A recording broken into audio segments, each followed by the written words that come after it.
नमस्कार, स्वागत है आपका। मेरा नाम है विपिन बेबाक। मेरे साथ मेरे सहयोगी शादाब रिजवी। धन्यवाद साहब। एसआई भर्ती परीक्षा रद्द करने और आरपीएससी का पुनर्गठन की मांग को लेकर रविवार को राजधानी के मानसरोवर स्थित हाउसिंग बोर्ड ग्राउंड में राष्ट्रीय लोकतांत्रिक पार्टी की आक्रोश रैली आयोजित हुई। रैली में बड़ी संख्या में पार्टी कार्यकर्ता और बेरोजगार युवा भी पहुंचे। राष्ट्रीय लोकतांत्रिक पार्टी के प्रमुख हनुमान बेनीवाल का दावा है कि रैली में 1 लाख से ज़्यादा युवा शामिल हुए। वहीं रैली के दौरान हनुमान बेनीवाल ने केंद्र की मोदी सरकार और प्रदेश की भजन लाल सरकार और कांग्रेस पार्टी को भी जमकर निशाने पर लिया है। हनुमान बेनीवाल ने प्रधानमंत्री नरेंद्र मोदी पर हमला बोलते हुए कहा है कि आज देश का नौजवान पूछ रहा है कि पाकिस्तान के आतंकी कैंप को क्यों छोड़ दिया गया, सीज फायर क्यों किया गया, पाक अधिकृत कश्मीर पर कब्जा क्यों नहीं किया गया। अपनी नाकामी छुपाने के लिए सेना का सहारा ले रहे हैं। बीकानेर रैली में प्रधानमंत्री कहते हैं कि उनकी रगों में खून नहीं सिंदूर दौड़ रहा है। इससे बड़ा अपमान देश का नहीं हो सकता। सिंदूर हमारी संस्कृति का प्रतीक है और माताएं बहनें सिंदूर को मिटने नहीं देती हैं। प्रधानमंत्री ने राजस्थान की धरती पर इस तरह का बयान देकर हमारे प्रदेश को लज्जित किया है। उन्होंने कहा है कि आज राजस्थान में पेपर माफिया इतना हावी हो गया है कि आरपीएससी माध्यमिक शिक्षा बोर्ड, कर्मचारी चयन बोर्ड भ्रष्टाचार के अड्डे बन गए हैं। सरकार के मंत्री जोगाराम पटेल की पोती नकल करते हुए पकड़ी जाती है, उस मामले को दबा दिया जाता है। जब राजस्थान के कानून मंत्री ही इस तरह के काम करेंगे तो राजस्थान का भविष्य क्या होगा। राजस्थान में जब कांग्रेस की सरकार थी और भाजपा विपक्ष में थी, तब ये लोग कहते थे कि सत्ता में आए तो आरपीएससी को भंग करेंगे। एसआई ही भर्ती परीक्षा को रद्द कर बड़े मगरमच्छों को पकड़ने और अब 1.5 साल का वक्त हो चुका है, लेकिन भर्ती परीक्षा रद्द नहीं की गई है और न ही किसी बड़े मगरमच्छ को पकड़ा गया है। उन्होंने कहा है कि एसओजी कहती है कि 55 थानेदार पकड़े गए हैं, 200 रडार पर हैं, 103 लोगों की गिरफ्तारी हो चुकी है। आरपीएससी के 2 सदस्य जेल में हैं, लेकिन सरकार को यह भी बताना चाहिए कि आरपीएससी कर्मचारी चयन बोर्ड के अध्यक्षों से पूछताछ क्यों नहीं हो रही है। आरपीएससी के मेंबर पकड़े गए हैं, वे एसटी और ओबीसी वर्ग से हैं, तो क्या सरकार अब जाति देखकर आरोपियों को पकड़ेगी। सोमवार को हाईकोर्ट में आरपीएससी भर्ती परीक्षा को लेकर सुनवाई होनी है। हमारी मांग है कि सरकार भर्ती परीक्षा रद्द करे। उन्होंने कहा है कि भाजपा के लोग बार बार कह रहे हैं कि आरपीएससी संवैधानिक संस्था है, तो क्या विधायक और सांसद संवैधानिक नहीं है? क्या विधायक सांसद चुनकर नहीं आते? जब विधायक की गिरफ्तारी हो सकती है तो सांसद जेल जा सकता है, तो आरपीएससी को भंग करने में क्या ऐतराज है। मुख्यमंत्री को चाहिए कि वो राज्यपाल के नाम चिट्ठी लिखें और राज्यपाल राष्ट्रपति से सिफारिश कर आरपीएससी को भंग करवाएं और इसका पुनर्गठन करें। शादाब रिजवी। देखिए, जिस तरीके से प्रधानमंत्री ने बयान दिया कि मेरी नसों में खून नहीं है, सिंदूर दौड़ रहा है, गरम सिंदूर दौड़ रहा है, तो अभी जो ऑपरेशन सिंदूर हुआ था वो तो जारी है। क्यों जारी? इसलिए है क्योंकि अभी जो 4 आतंकवादी हमारे देश के अंदर हत्या करके गए हैं लोगों की निर्मम तरीके से, और हमारे देश के तमाम लोगों को शहीद करके गए हैं, तो वो आतंकवादी अभी पकड़े नहीं गए हैं। तो हो सकता है सेना भविष्य में कोई और ऑपरेशन चलाए और उस ऑपरेशन का नाम रखे कि आतंकवादी सफाई ऑपरेशन।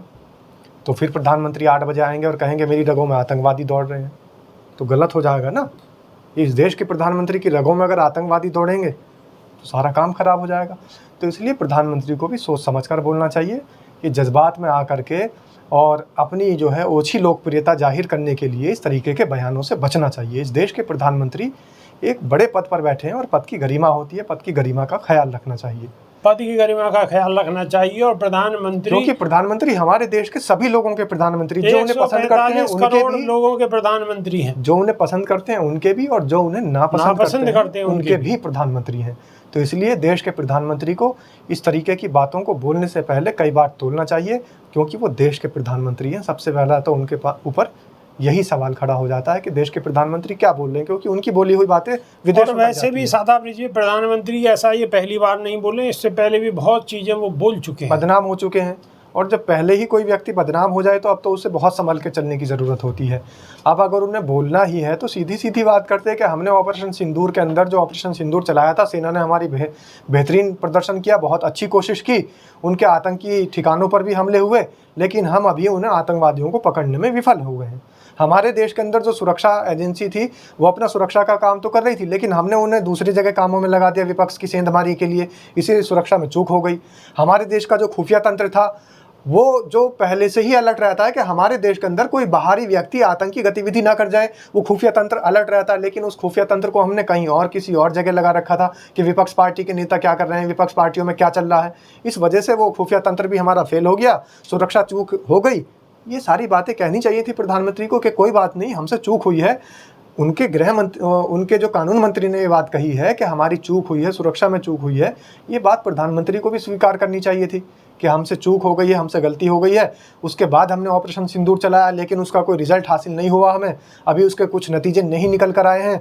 हमारे देश के अंदर जो 26 लोग शहीद हुए थे, उसके बाद जब ऑपरेशन सिंदूर चला तो और भी लोग शहीद हो गए। हमारे पुंछ के अंदर, उरी के अंदर जो तमाम आम जनमानस है वो शहीद हो गए, लोगों के घर धराशायी हो गए। अब ये सोशल मीडिया का दौर है, ये बातें कहाँ छुपी रहेगी। ठीक है, आप न्यूज़ चैनलों को प्रायोजित कार्यक्रम के तहत उनसे जो भी कुछ चाहे चलवा सकते हैं, लेकिन गोदी मीडिया तो जो चाहे आप उससे चलवा लें, लेकिन जो सोशल मीडिया है वहाँ से तो वीडियो वायरल हो ही जाती है, क्योंकि सोशल मीडिया पे तो आपका अधिकार नहीं है। सोशल मीडिया के कुछ प्लेटफॉर्म पर आपका अधिकार है, आपने मनमाने ढंग से उन पर रोक लगा रखी है, लेकिन बहुत सारी चीज़ें अभी इस देश के अंदर ऐसी हैं जो स्वतंत्र हैं, उनके माध्यम से वीडियोज आ जाती हैं और लोगों को पता लग जाता है कि ऑपरेशन सिंदूर के दौरान भी 26 लोग जो पहले मरे थे वो तो मरे थे, उसके बाद भी हमारे देश के जवान शहीद हुए, हमारे देश के आम नागरिक शहीद हुए, हमारे जेट विमान वहाँ कितने गिरे, ये सारी खबरें हमारे पास तक आ पहुँची हैं प्रधानमंत्री जी।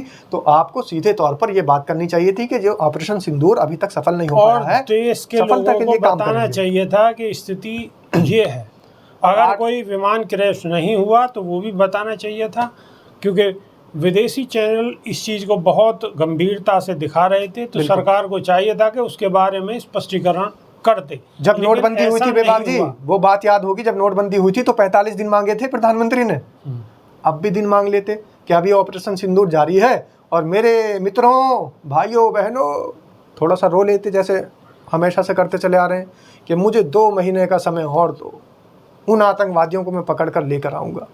तो शायद इस देश की जनता खुश होती, क्योंकि विपक्षी पार्टियां हों, चाहे देश के लोग हों, चाहे मोदी का विरोध करने वाले लोग हों या मोदी को पसंद करने वाले, नापसंद करने वाले लोग हों, इस मामले में सब सरकार के साथ खड़े थे और लगातार ये कह रहे थे कि प्रधानमंत्री तुम संघर्ष करो, हम तुम्हारे साथ हैं, प्रधानमंत्री हम तुम्हारे कदम से कदम मिलाकर खड़े हैं, हम भारत सरकार के खिलाफ नहीं जा रहे हैं, हम भारत सरकार के कदम से कदम मिलाकर साथ खड़े हैं। बस हमें पाकिस्तान को जवाब देना है, और वो 4 आतंकी जो हमारे देश के अंदर निर्दोष लोगों का खून बहा कर गए हैं, हमें उनकी गर्दन चाहिए, उनके कटे हुए सर चाहिए।